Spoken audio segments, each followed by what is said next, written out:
Y aquí estamos grabando. Hola a todos. Perfecto. Sí, hoy estoy con Efraín González, que nos conocimos hace nada en Instagram. Sí, Eres para que veas. eres mi primer amigo de Instagram. ¿Te apetece contar la historia de cómo nos hemos conocido? Pues sí, fíjate que a través de otra cuesta de Instagram, porque yo soy de los que piensan que todos los espacios que tengamos disponibles, los físicos y los virtuales, los tenemos que llenar de buena información, de sana información y de información que sea fidedigna.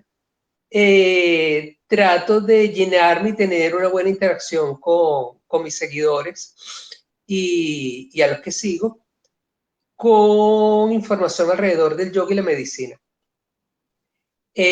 Una amiga hizo un repost de tu cuenta, me pareció muy interesante. De hecho, te lo manifesté que a través de ella te estaba siguiendo. Y bueno, digamos que es como la película Cadena de Favores. Eh, Nos vamos de cadena en cadena, vemos que este mundo no es casualidad, sino todo es causalidad. Y aquí estamos. Total. A mí me encantó lo que me escribiste y me llamó la atención porque me escribiste un mensaje donde compartiste tu experiencia siendo profesor de yoga, pero también siendo médico. Y hoy me gustaría un poco hablar de ello y aprovechar tu doble experiencia para un poco esclarecer unas dudas que yo tengo y que quizás otros tendrán también sobre, bueno, esos temas. Perfecto. Cuéntame porque te voy a responder probablemente desde mi experiencia originaria, que es la medicina, porque Claro. lo de yoga vino muchos años después. Ay, me encanta. Pues para empezar, cuéntanos cuál es tu especialidad, qué tipo de médico eres para los no iniciados. Perfecto, soy médico otorrinolaringólogo con casi 25 años de experiencia en este hermoso campo de la respiración y Mm, medicina. qué Luego bueno. fue que se vino a añadir el yoga. Y entonces, Otto, oh, no sé si los puedo pronunciar, Otorrinolaringólogo, la palabra que tanto nos costó pronunciar desde la infancia, este, con sabido trabalenguas. otorrinolaring... Oh, oh, no, no, no lo puedo decir, tendré que practicar. Otto, no, Otorrinolaringólogo. laring... Eso, Otorrino. O simplemente Efraín, como me dicen mis pacientes, para no enredarse yo tampoco. gracias, Efraín. Pero eso significa que tu especialidad es el oído y también la garganta, Oído, ¿correcto? nariz y garganta. Mm. Pero particularmente en el transcurso de esta especialización, uno se subespecializa. Y yo me especialicé básicamente en la parte quirúrgica de microcirugía de senos paranasales y cuerdas vocales. Ah, wow, o sea que tú lo has visto esto desde dentro, en personas. Sí, por eso me encanta explicárselo a mis alumnos de yoga desde adentro, porque hay cosas que inclusive cuando voy a talleres con profesores, tú explicas, pero no tienes la conciencia en realidad cómo eres por dentro. Claro que no. Yo esto, por ejemplo, no te, o sea, conozco bastante bien la anatomía, pero esta parte del cuerpo no la conozco nada bien y jamás he visto ni siquiera un vídeo de esto en una persona que está, no sé, recibiendo una cirugía, por ejemplo. Seguramente hay vídeos, pero no, no he visto ninguno, así que wow.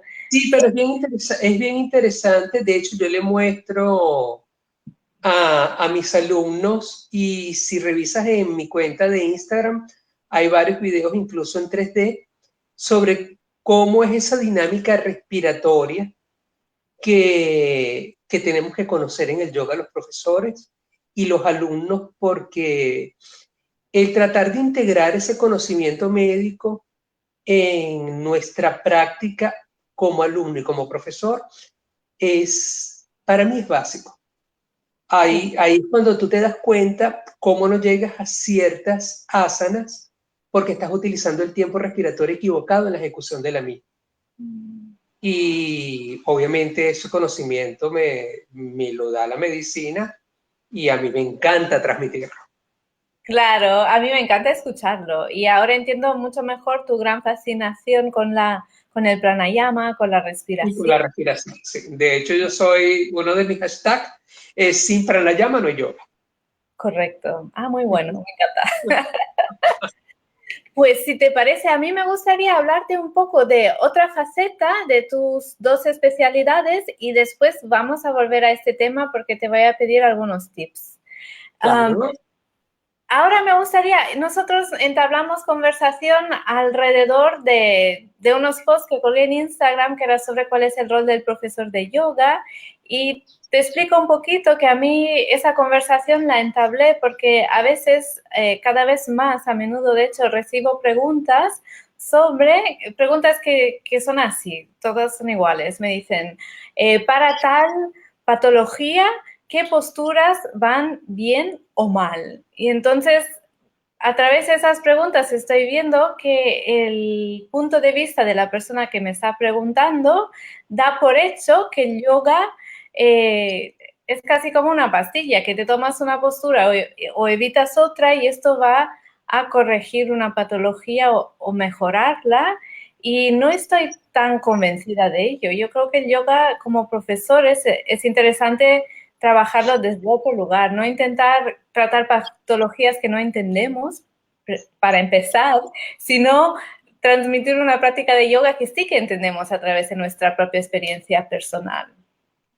Y entonces, tú que eres doctor y tienes esta experiencia doble, tanto de realmente tratar a tus pacientes en consulta que vienen con patologías y luego, por otro lado, das clases de yoga y enseñas yoga a tus alumnos, me hace curiosidad saber un poco tú cómo te ubicas en estos sitios o qué opinas tú al respecto de eso que acabo de comentar. Sí, de hecho, ese post que tú colocaste me pareció sumamente interesante. De hecho, yo le hice repost a todos mis seguidores para que lo leyeran, porque estoy totalmente de acuerdo, porque es la típica visión occidental que se tiene de la medicina. Tienes un síntoma y yo te doy una tableta o pastilla, y el profesor de yoga, como tú lo explicabas, trata de extrapolar esta misma visión hacia el yoga. Yo te doy un asana, que vendría siendo esa pastilla, para para un chakra o para una articulación o para algo que va dirigido al yoga. Y nos olvidamos de lo principal que es el yoga, que es la integración. Entonces nosotros tenemos que trabajar la integración de la persona como médicos y en mi caso como profesor de yoga. Si algo me ha dejado la medicina es ese poder de observación sobre mi alumno, que lo desarrollé de observación sobre mi paciente. O sea, ¿qué significa ese síntoma en toda la parte integral del individuo que yo voy a examinar como paciente? Igualmente, es lo que yo me planteo cuando veo a mi alumno ejecutar un asana. O sea, cómo la ejecuta y cuál es su dificultad no articular y no de una manera localizada y focalizada, sino qué significa esa dificultad en la ejecución de la asana en todo él como persona. Me encanta esa perspectiva porque yo como profesora de yoga te entiendo, es una perspectiva global, ¿sabes? De intentar entender dónde está el alumno y a partir de mi entendimiento conducirlo o darle, sí, hacer mi trabajo de profesora de yoga, darle como miguitas o pasitos para que pueda Claro. trabajar esto mejor. Y además que esos pasitos y esas migas de conocimiento tienen que ser de una manera ordenada, como cuando nosotros desde pequeños aprendemos las vocales y el abecedario. O sea, nosotros aprendemos A, E, I, O, U y luego nos vamos con todas las consonantes. No podemos pretender un aprendizaje y una transmisión de ese aprendizaje si no es paso a paso. Yo soy amigo y fiel defensor de la enseñanza paso a paso y sobre todo de la conciencia sobre esa enseñanza. Claro, sí, porque paso a paso es como la persona poquito a poco lo va entendiendo y integrando, como dices Y tú, que es la parte más importante, sí. Y sí, nosotros nos totalmente. tenemos en especializarnos en transmisión, cómo transmitimos esto de forma más directa, más sencilla, cómo transmitimos lo mismo con muchos vocablos distintos para que si no te entras de esta manera, quizás me entiendas de esta otra, poquito a poco y con mucha paciencia. Claro, por eso es que además es importante que conozcamos nosotros a nuestros alumnos y en qué código se maneja. Yo no puedo pretender manejar los códigos como médico en mi clase de yoga. Yo tengo que manejar los códigos de aprendizaje de mi alumno en los códigos que él se maneja, para que de verdad suceda una integración de ese aprendizaje, porque si no, va a decir que fue lo que me quiso decir, porque no lo hice, porque no lo entendí. Claro. Entonces, esa parte de manejarnos en códigos en los que nos entienda el alumno y estemos seguros, además que nos entiende la instrucción en su código, no en el código de nosotros. Obviamente nosotros tenemos un código universal del yoga que se transmite en sánscrito o en inglés. Y yo sí también soy fiel defensor de la filosofía originaria. Por lo menos yo trato de dar todas mis clases con las asanas en sánscrito y explicarles a ellos el porqué, de modo que cuando yo deje de ser eventualmente su profesor y pase a otro profesor, se maneje en códigos universales y les sea fácil ese cambio de profesor y que siga creciendo con otra persona cuando lo desee. Qué bueno. Esto me hace entender que eres muy buen comunicador porque te fijas en el lenguaje que usa tu alumno, en sus códigos, como tú los llamas, y después Totalmente. Ese es un aprendizaje de medicina. y intentas hablarles en su lengua. Yo también lo hago y es algo que me encanta de la comunicación, realmente a ver cómo nos entendemos, porque cada uno finalmente tenemos un lenguaje que es personal en algunos aspectos. Sí, bueno, fíjate que esa parte de aprendizaje sí me la dejo y me la quedo, me la traigo de la medicina al yoga, que en mi época, hace, no sé, más de 30 años, cuando empecé a estudiar medicina, tuve la fortuna de que mis profesores era casi que un rito el saber oír al paciente, ver cuál era su lenguaje corporal y estar seguros a través de ese lenguaje corporal que nos entendía lo que nosotros le estábamos explicando. Porque no hay nada más deprimente para mí como médico en el acto de medicina que yo te explique algo y no me lo entiendas. Porque si tú no entiendes qué es lo que tienes y lo que yo te quiero explicar, ¿cómo vas a entender la indicación de cómo corregir eso o cómo tratar de influenciar sobre tu mismo esquema corporal para cambiar la conducta que te enfermó? Lo mismo pasa con el yoga. Claro, claro, claro.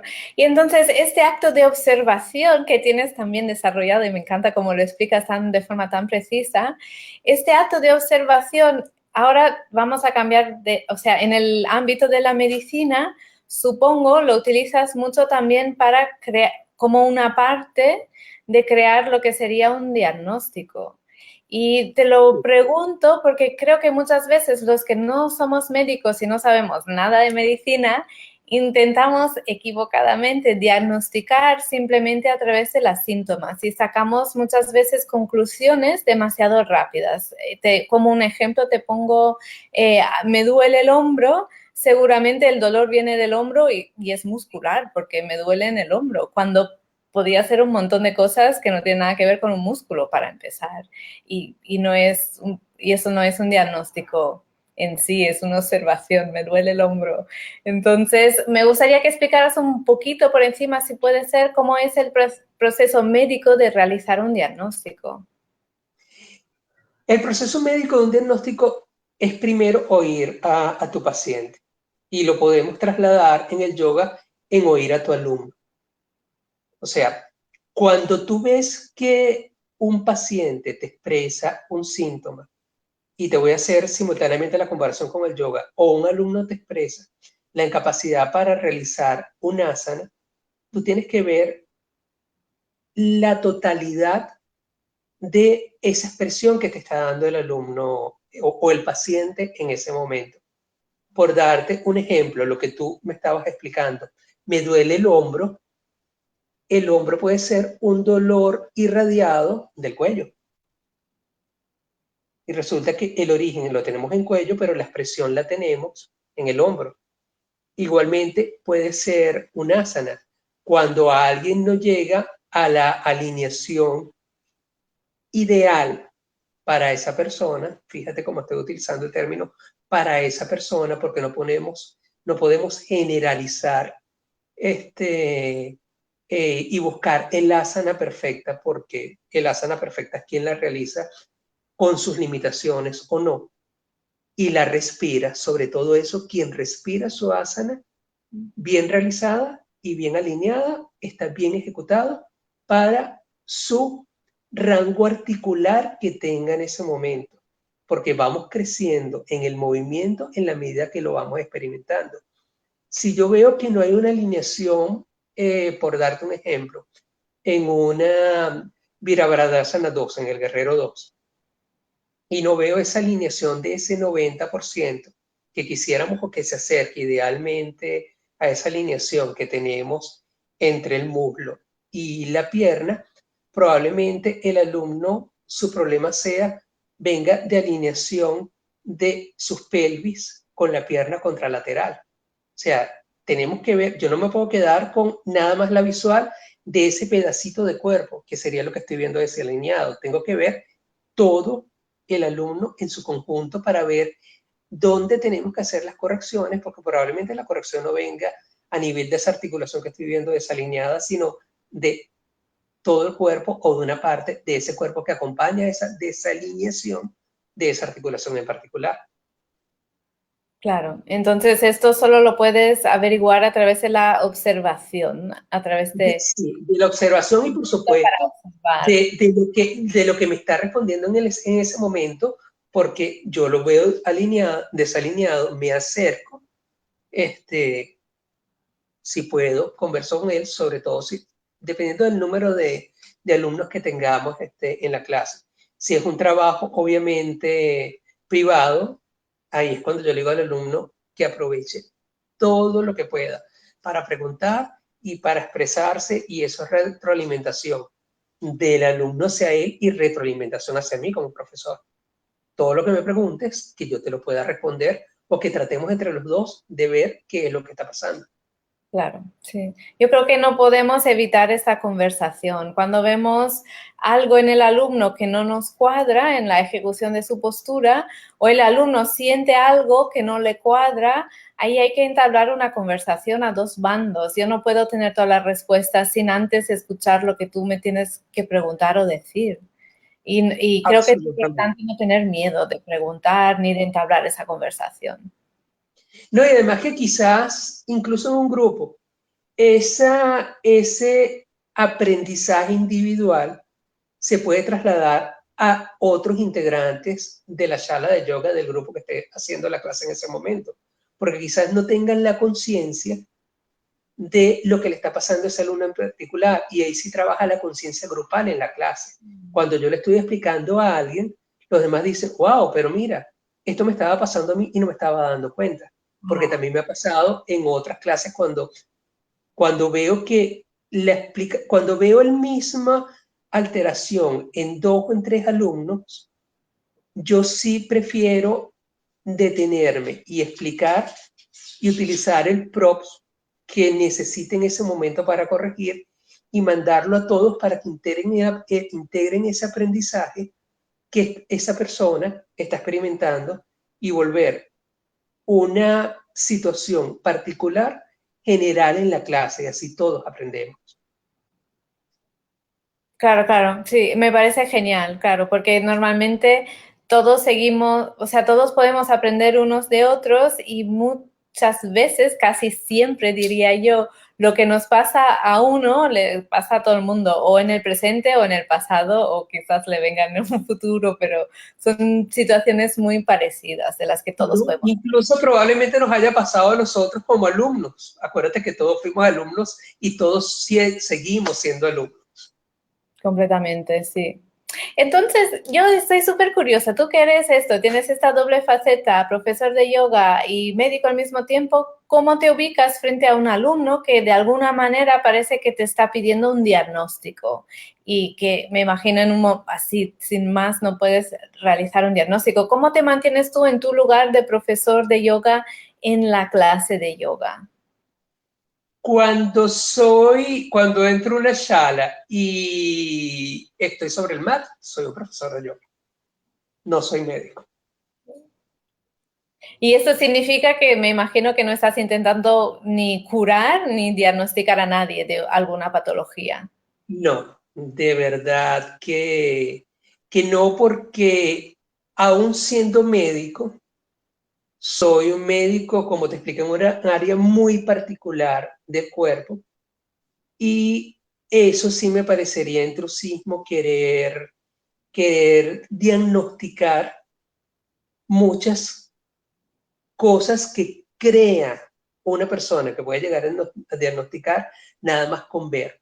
O sea, un diagnóstico médico, el apoyo es a través de, obviamente, la entrevista que tú tienes al paciente, con el examen físico que le haces al paciente y con todos los exámenes paraclínicos que necesitan soportar un diagnóstico. Es decir, ese es un trípode. Mi entrevista, el examen físico y todos los exámenes que yo requiero para corroborar un diagnóstico. Sería muy aventurado de mi parte querer hacer eso dentro de una sala de yoga. Por eso te digo que dentro de una sala de yoga yo soy profesor de yoga, no soy médico. Me encanta que digas esto y que lo expliques con tanta precisión y espero que esas palabras tuyas les sirvan a los otros profesores de yoga que están escuchando esto a liberarse de esa carga que sé que muchos tienen de curar a sus alumnos o de diagnosticarlos. Solo porque trabajamos con el cuerpo no significa que tenemos todas las respuestas sobre nuestro cuerpo y desde luego sobre los cuerpos de los otros y más sin conocimiento médico, sin saber realizar una entrevista, ni un diagnóstico, ni nada de todo esto. Pero sé que a muchos, sin darnos cuenta, caemos en la trampa porque queremos ayudar a nuestros alumnos, caemos en la trampa de intentar salvarles y creo que siendo profesores de yoga tenemos que reubicarnos en nuestro lugar, que yo te puedo ayudar a practicar yoga, pero no te puedo salvar de tus problemas, ni tampoco te los puedo diagnosticar, ni tampoco te los puedo tratar. Son muchos años de práctica yo para conseguir mantenerme en este sitio y no caerme en el error de tanto querer ayudar a mi alumno que le digo cosas que no me corresponden. Y me gusta tu manera de explicarlo tan bien y espero que con tu testimonio también podamos como liberar muchos profesores de yoga de esta carga que creo que muchos sienten. Incluso no solo liberar profesores de yoga, liberar médicos también, porque no todos los médicos tenemos por qué saber todo lo que involucra la salud de un paciente. De hecho, por eso nos especializamos. En esa trampa yo también trato de no caer como otorrinolaringólogo, es decir, tratar de diagnosticar algo que le corresponde al cardiólogo, al neumólogo, al psiquiatra. Creo que el intrusismo nos tenemos que cuidar mucho de eso en cualquier campo que nos desarrollemos en la vida. Cada quien tiene que estudiar y prepararse en lo que quiere enseñar y esa profesionalización que también está llegando al yoga me encanta. O sea, cada quien lo que aprende y estudia que lo transmita como lo aprende y como lo estudia y también tener esa honestidad de decir, mira, no sé y no tengo por qué saberlo tampoco.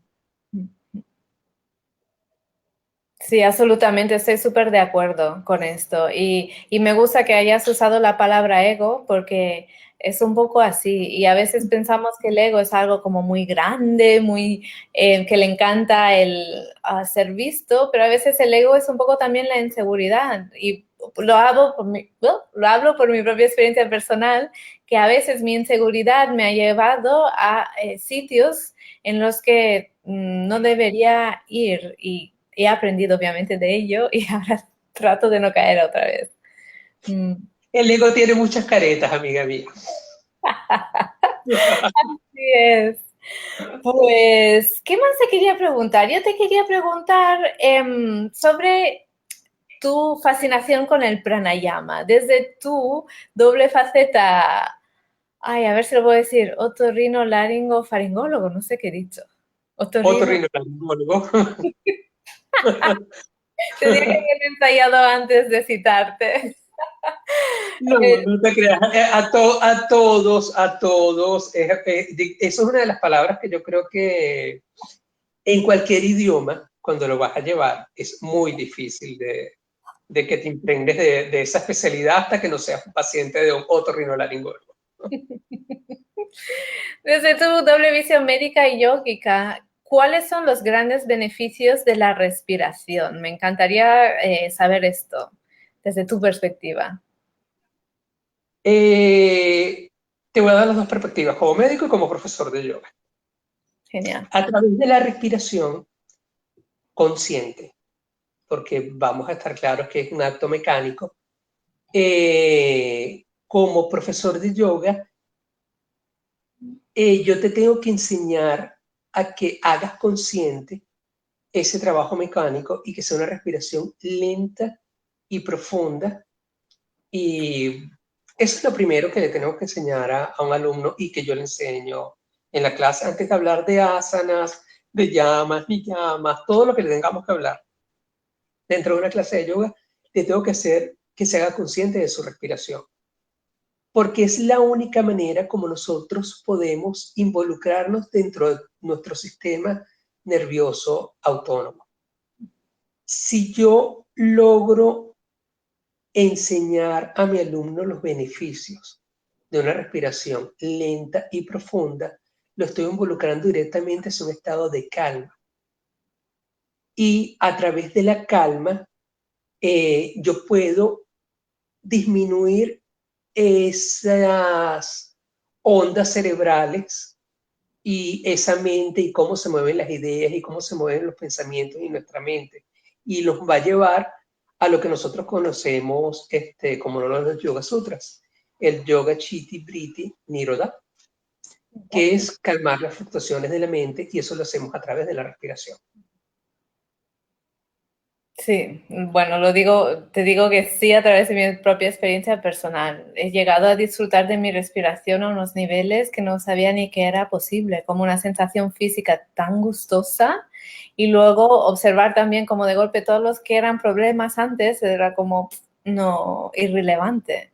Muy pocas cosas me quedan, sí. Es que, Julia, nunca vamos a llegar a una verdadera relajación si no nos hacemos conscientes de una respiración lenta y profunda. Y para que definitivamente en un cuerpo, hablando ya en términos de yoga, haya un flujo de energía satisfactorio, tú tienes que estar relajado. Y la única manera de hacerlo es a través de una respiración lenta y profunda. Por eso, para mí, es tan importante, es una premisa el que tú te hagas consciente de tu respiración. Definitivamente, por eso es que todo tiene su paso de aprendizaje, pero digamos que mis vocales en el aprendizaje la respiración es primordial.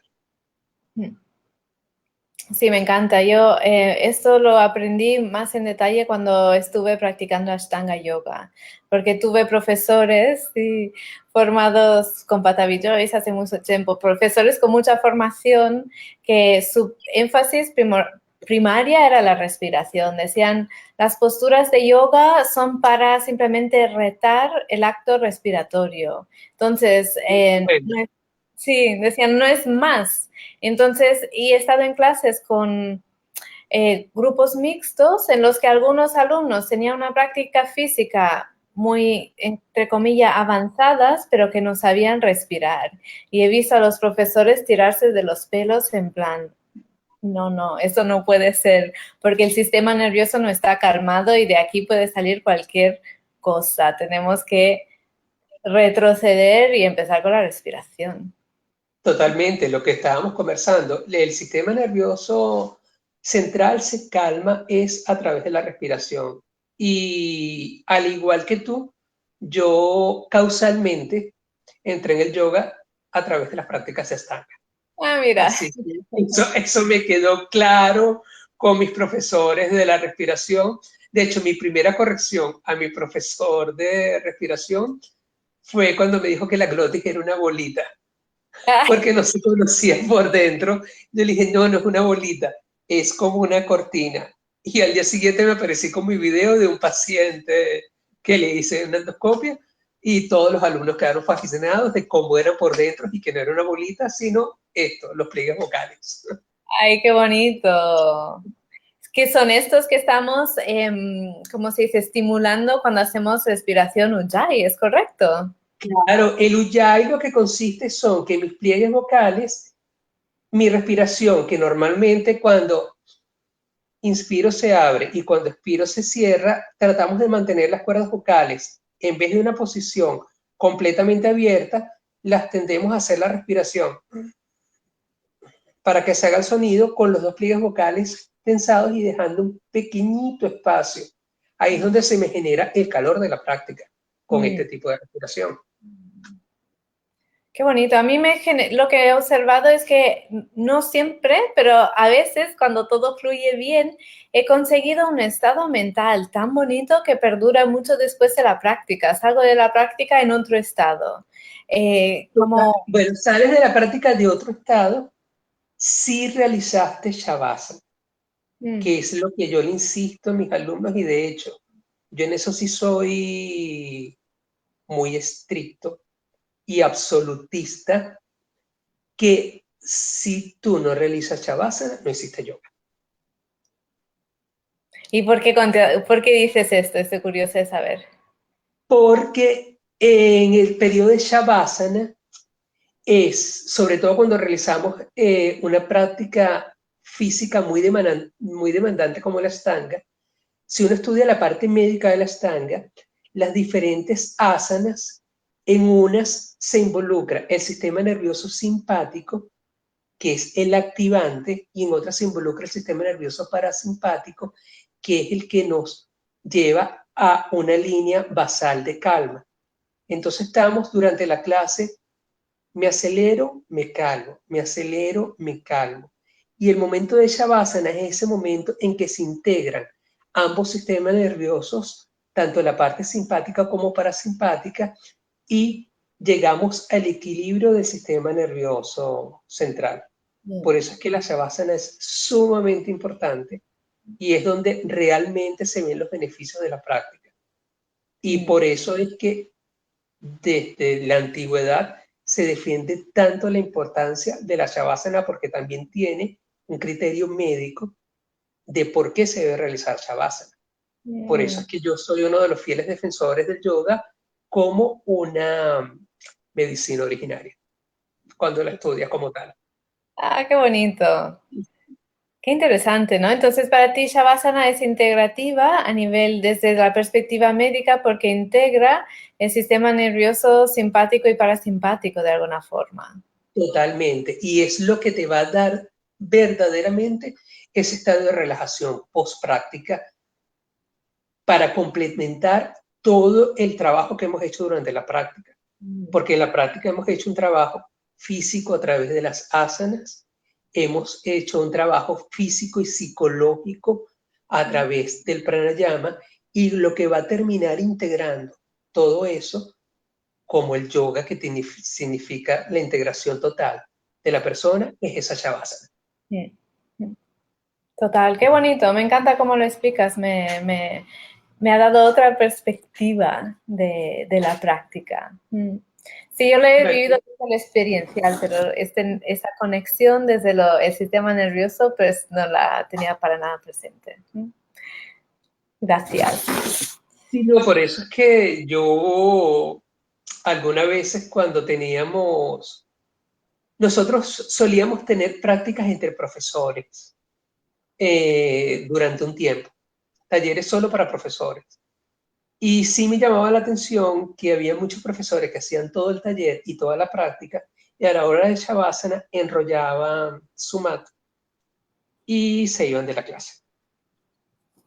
Ay, ya, muy Ese, nerviosos. Lo he observado también. ese es un muy mal ejemplo, y yo les explicaba por qué yo por lo menos no lo acepto, y le digo a mis alumnos y les pido encarecidamente que el tiempo que tienen destinado para su práctica es un tiempo que están invirtiendo en ellos mismos. Y el tiempo sea 45 minutos, media hora, una hora, pues lo podemos planificar, pero la shavasana tiene que ir incluida, porque además es prácticamente también una manera como tú enseñas a relajarse a las personas al final ante cualquier situación de vida, y que lo pueden utilizar en cualquier situación de vida que amerite estar calmados. O sea, si tienes un problema y quieres buscarle solución, quizás preocupándote de más, no vas a encontrar la solución si no vas a una relajación. Y eso es lo que te permite la Shavasana. Cuando la llevas a la práctica del día a día en lo que te puede pasar en cualquier aspecto de tu vida. Total, sí, sí. Oye, y una cosa más, ahora me acordé, estaba mirando mis apuntes, que también me habías comentado que, o sea, eres profesor de yoga para personas con cáncer, ¿cierto? Sí. Esa ha sido una de las maneras en que conjugué mis dos pasiones, el yoga y la medicina. Total. ¿Y en qué consiste este tipo de yoga? Sé que existe, he oído hablar, pero no podía darle una definición, así que te pido que por favor nos lo expliques. Mira, el yoga, el onco yoga, como algunas veces se ha denominado, o el yoga para supervivientes de cáncer, y tenemos que tener mucho cuidado con esta palabra superviviente, porque incluso hay algunos pacientes con cáncer que no les gusta que se adjetivice su situación de vida con la palabra ni superviviente ni guerrero. Entonces, dependiendo de lo que hemos hablado desde el principio, de los códigos en que se maneje tu paciente, desde esa misma manera tú también tienes que tratar este tema con ellos. Cuando alguien llega solicitando ayuda con una condición de vida como es el cáncer, lo primero que le interesa a ese alumno es saber que tú sepas cómo ha repercutido su enfermedad en su parte orgánica y qué es lo que no le ha quitado a su cuerpo esa situación de vida como es el cáncer. Si le ha quitado movilidad, si le ha quitado el ritmo respiratorio, si le ha quitado calma, le ha producido ansiedad, alteraciones de sueño, todo eso lo tenemos que saber los profesores de esta subespecialización de yoga. Lo segundo es cómo lo puedo ayudar en esta situación de vida particular y transitoria, y en eso yo les hago énfasis que es una situación de vida transitoria, porque gracias a ese componente médico que tengo y lo que se ha venido estudiando en el cáncer, cada día tenemos más sobrevida y cada día vamos a tener más sobrevida en estas situaciones de vida. Y la tercera parte que le interesa a un paciente en esta situación particular de vida, como es el cáncer, es qué le puede hacer daño en la práctica de yoga.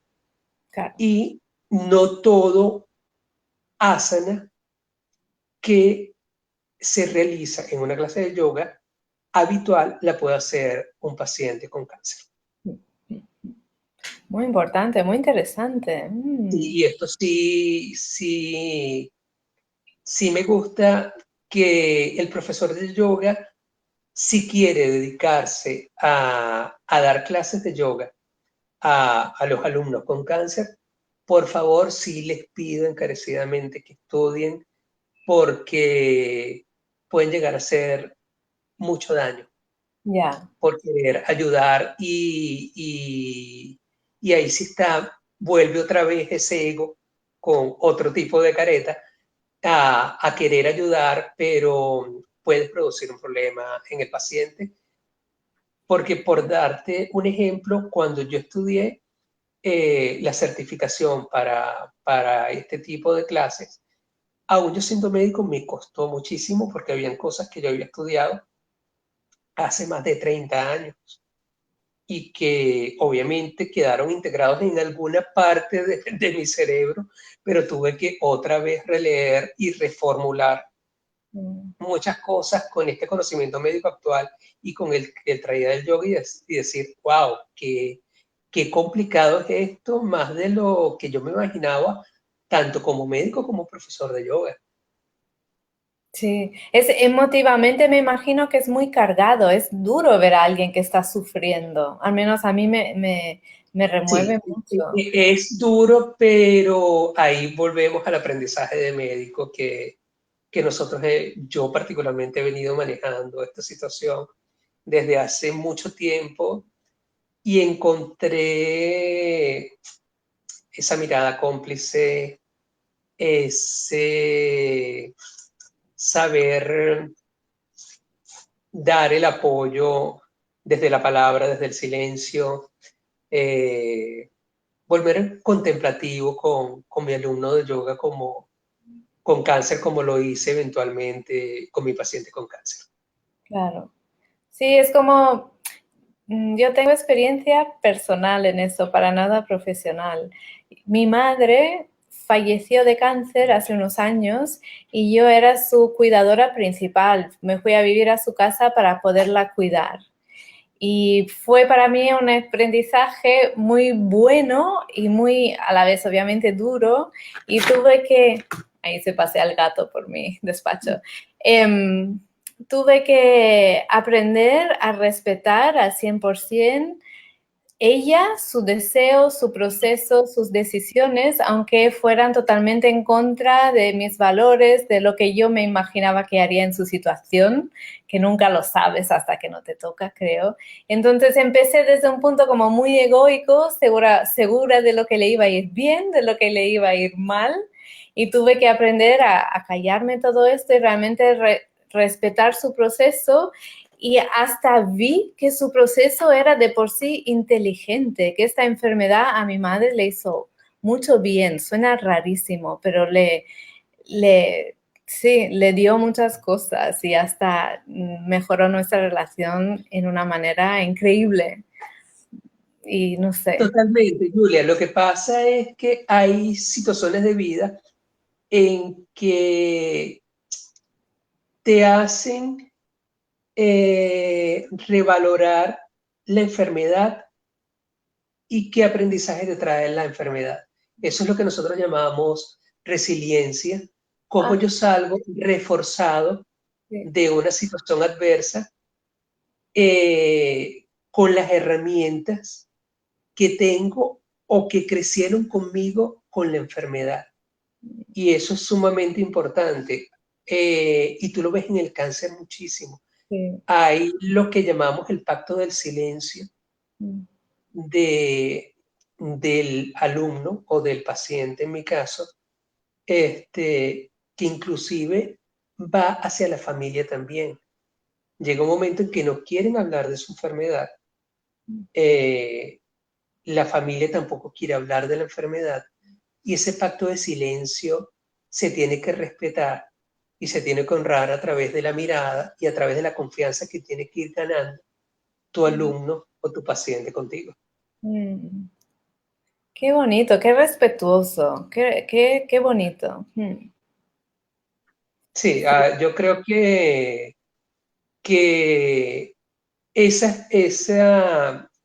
ese valor del respeto y del saber escuchar y ese pacto de silencio que algunas veces tenemos que tener nosotros en la vida, el yoga te ayuda a desarrollarlo muchísimo. De hecho, mi vida y muchos cambios que se han transcurrido en mi vida no hubiesen sido lo mismo con mi experiencia a través del yoga que solamente con la experiencia médica. Claro, te da mucha más profundidad del yoga, estoy segura. Bueno, yo me lo imagino, pero es mi Absolutamente, experiencia. absolutamente.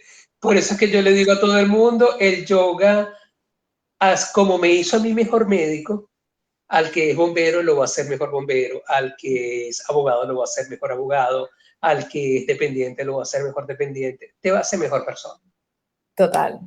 100% de acuerdo. 100% de acuerdo. Es así. Sí, es un recurso fantástico en la vida, es como tu amigo, ¿sabes? Desarrollas, bueno, yo he desarrollado esta relación de amistad con el yoga, porque empieza con ser mi espacio. Bueno, de hecho, empecé a ir a yoga cuando se enfermó mi madre, porque era el espacio donde yo podía tener un pequeño espacio para mí, porque vivía en su casa y ir a mi habitación no era lo suficiente. Pero a partir de esa experiencia, el yoga se transformó y empezó a ser como mi amigo. Este espacio era para mí, de verdad, y cada vez lo ocupaba más y de forma diferente, y era como a veces incluso mi, ¿cómo se dice? Counselor, era como mi consejero y todo, porque yo en ese espacio me reencuentro y empiezo a discriminar lo que es importante de lo que es solo chitabriti, estos vueltas mentales, y luego puedo actuar de una forma que no es tan reactiva, sino un poco más contemplada, más también respetuosa, más valorando, sí, lo importante. O sea, sí, sí, sí. Es que totalmente el yoga, y en este caso para mí la respiración, es el eslabón entre nosotros como cuerpo físico y la mente. Es lo que nos va a unir y nos va a integrar. Y es esa experiencia tan personal que le da a cada quien el yoga. Sí. A través, como yo insisto, es la respiración porque va a ser esa respuesta al estado emocional que tengamos. Esa es una respiración lenta y profunda. No hay otra manera. Esa va a ser nuestra autopista hacia la calma y hacia el autoconocimiento. Comprobado, sí. Sí, sí, sí. Seguro. Ay, qué bien. Pues Efraín, te agradezco un montón todo tu tiempo y toda tu sabiduría y toda tu experiencia. Para mí ha sido súper enriquecedor todo lo que nos has compartido, y estoy convencida que los que van a ver ese vídeo también les va a encantar tanto como a mí. Y así que muchísimas gracias. Totalmente. Ojalá tengamos algún día la oportunidad de compartir experiencias y conocimientos en una charla, porque no Claro, hay nada más placentero en esta vida que compartir aprendizaje y aprender de todos. De todos aprendemos en esta vida. es súper bonito. Oye, además tú vas a abrir una sala ahora. ¿Nos cuentas? Porque quizás los que están viendo eso, nadie aún sabe dónde vives tú ahora, no lo hemos comentado. Así que Ah, cuéntanos. claro, yo estoy en mi adorada Galicia, en Ah, Coruña. qué bueno. Y es ahí que vas a abrir tu sala de yoga, ¿cierto? Sí, sí. Por ahora he querido tener un aprendizaje muy particular y muy privado de face to face, de cara a cara con mis alumnos en el ejercicio privado de las clases de yoga, pero ya creo que es hora de crecer y en eso estoy elaborando un proyecto con unas clases muy particulares y una visión muy particular, muy general, pero muy originaria de los valores filosóficos del yoga en un espacio aquí en Coruña. Qué bonito. Y entonces a los que estén viendo esto y que te quieren encontrar tanto en internet como para igual que quisieran practicar contigo, ¿qué les vamos a decir? ¿Dónde te pueden ¿Qué buscar? les vamos a decir? Tú sabes que a mí me encanta la organización y por eso también me encanta Susi más lo organizada que es. Mira que yo también soy organizado. Ah, qué bueno. A ver qué pone, lo veo Entonces, muy pequeñito. ¿Qué pone? ¿Qué si pone? logras, si logras ver, Ah, Instagram. Entonces yo sé que tú en Instagram eres Training the Mind. Lo he puesto en una cenefita que saldrá en el vídeo. Y luego, ¿qué más? Dinos en Skype. tienes Skype y mi correo para preguntas tanto de alumnos como de profesores. Perfecto, perfecto. Muchísimas gracias. Me encanta, me encanta. ¿Viste? Por eso es que tenemos que ser organizados, como dice Susi. Sí, sí, sí, me Que me encanta. encantó, fíjate, yo llegué a Susi a través de ti, por eso te digo que estas son unas cadenas de favores. Total, total, sí. Vamos creando red y es curioso porque últimamente yo tengo una red que valoro mucho con personas como tú ahora que no he conocido en persona y agradezco tanto la existencia del internet porque aparte de tener una parte así un poco basura y absorbiente y aparte de su lado oscuro, tiene su lado de luz que me permite conectar con personas tan valoro, ¿cómo se dice? Que aportan tanto valor a mi vida que, vamos, que estoy encantada, sí. Pero sabes que yo estoy encantado de este espacio virtual que podemos llegar a lograr un grupo de personas que nos van enlazando las vidas. Fíjate que Ana me enlazó a ti, tú me enlazaste a Susi, y así vamos por la vida enlazándonos y dejando este mensaje positivo, porque en la medida que tú llenes cualquier espacio de vida, sea virtual a través de este rectángulo, o a través de tu sala de yoga, de tu mat, o simplemente un buenos días de relación interpersonal, pero que lo llenes de buena vibración, Sí. eso todo va a llegar y toda la buena vibración busca su autopista y su canalización y sabe a dónde llegar. Sí, mira, 100% de acuerdo. Y ahora en esos días, desde hace un par de meses, estoy muy concentrada en qué le pongo mi energía y atención y a qué no. Y en los momentos que veo que pongo energía en cosas que a mí no me vienen bien, me doy cuenta y me vuelvo a reenfocar en cosas que para mí son valiosas. Y es parte como de un proceso de concienciación, de prestar atención a mi energía, sobre todo mi energía mental, en dónde la pongo. Y es Claro, eso es parte de estar en el aquí y en el ahora.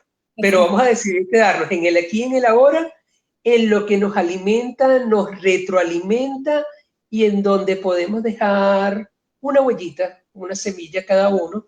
Y cuando crezca, pues al cabo de cierto tiempo ya vas a ver cómo todo se regresa. cierto, cierto. Pues nada, Efraín, encantada de conversar contigo y muchísimas gracias nuevamente por tu tiempo. Y nada, ya nos seguimos viendo por las redes. Seguramente. Mil gracias por esta oportunidad y no será la primera vez. Ten la seguridad. No, seguro, seguro que se repite, vamos. Venga, hasta luego.